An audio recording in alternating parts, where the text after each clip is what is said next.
Hello everyone, my name is Zardasil, and today I have a new build order for you guys. This one is more aimed at people who don't really know what they're doing in the game, who just started or just want something simple in order to be able to figure out the game and in order to start playing. So, the build goes something like this. First, you start with an Altar of the Worthy. Then, we make 8 Masked Hunters.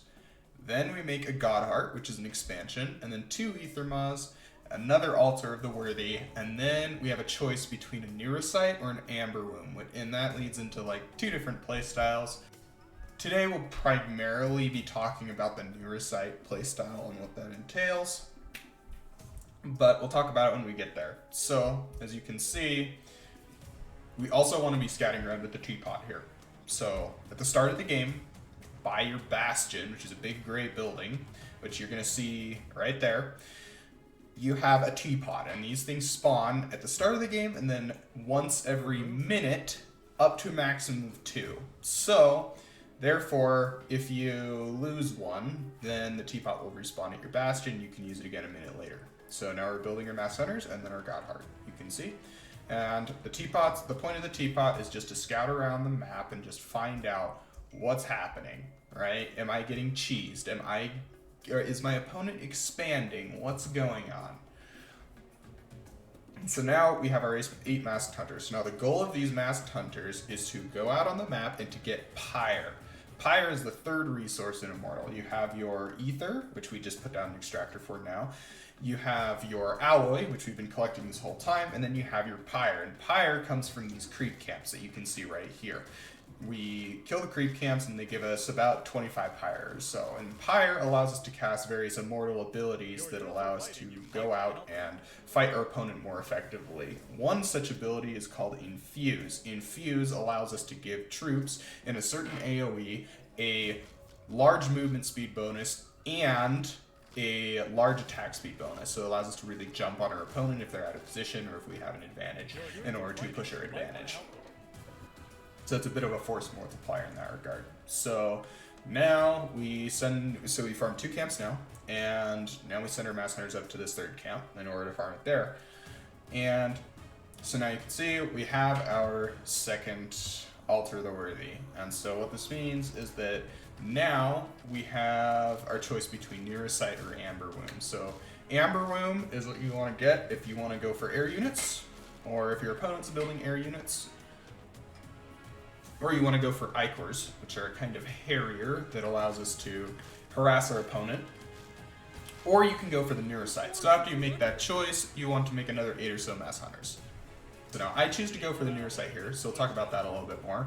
The Neurocyte has the ability to research upgrades for our units. Primarily it has upgrades for 2 units, those being the Ichor. So if you decide to go Amber Womb, you can then go Neurocyte in order to get Ichor upgrades. Or it upgrades our Masked Hunters, and that's what we're building it for right now. Our Masked Hunters have an upgrade called Offering.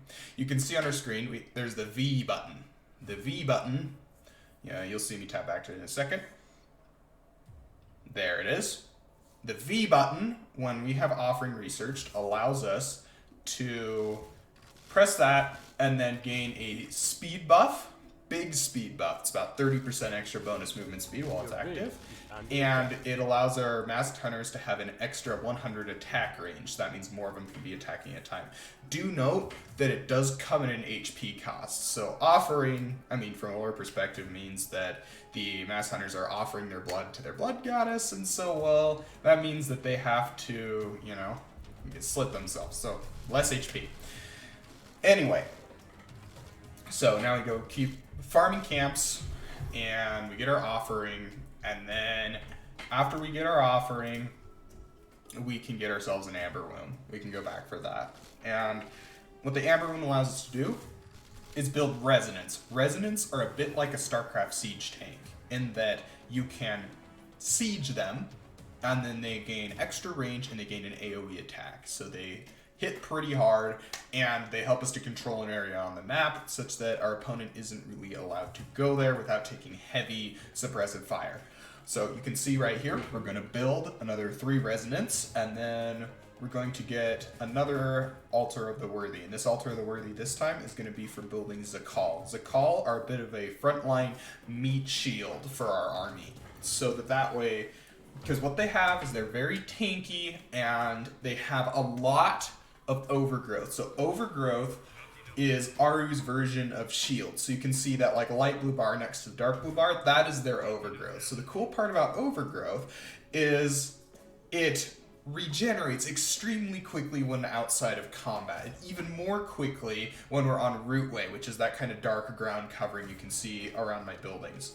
So what that allows us to do is micro our units, and when we micro our units correctly, such that they're not taking fire, then that means that they get extra HP. So if we micro a xacal backwards in a fight, so it's not getting whacked, it's going to regenerate about 70 HP, which is a lot of HP when you're in a fight, especially when you consider the Mass Hunter does about 7 damage a shot. So if I micro back one of these xacal and I'm versus an Aru player, then I am going to get back 10 shots worth of HP on that. So therefore, microing your units in Immortal has a high upside, especially our units. So now we have ourselves some xacal, we have ourselves Mass Hunters, we have ourselves some Resinants, and so now we can go and attack our opponent. We can set up a position. Obviously, this is a 1v0 lobby, so my opponent isn't doing all that much.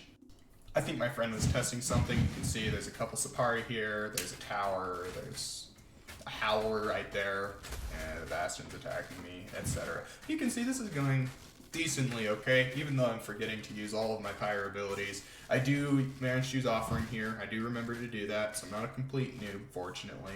But you can see, you can also make a Bloodwell here. A Bloodwell is a little bit like a tower, like you can see right here, in that it heals your units like a tower. It makes rootway like an Aru tower would, but you can put it anywhere on the map and it costs less pyre, doesn't attack things. So they're useful in that way of like helping you to control an area, etc. Like a tower, only can be different areas everywhere on the map, and you can build lots of them. In an area where you can only build one tower per tower foundation. Of course, they do have less HP as well, so you do need to defend them. And so hopefully that all makes sense. This is the build. Hopefully you guys enjoy this video. Let me know if I can do anything better in the comments below. Feel free to support the channel in whatever way you'd like or you feel comfortable with. I don't want to push you into doing something you don't feel comfortable with doing. And thanks for watching. Hope you all have a wonderful day.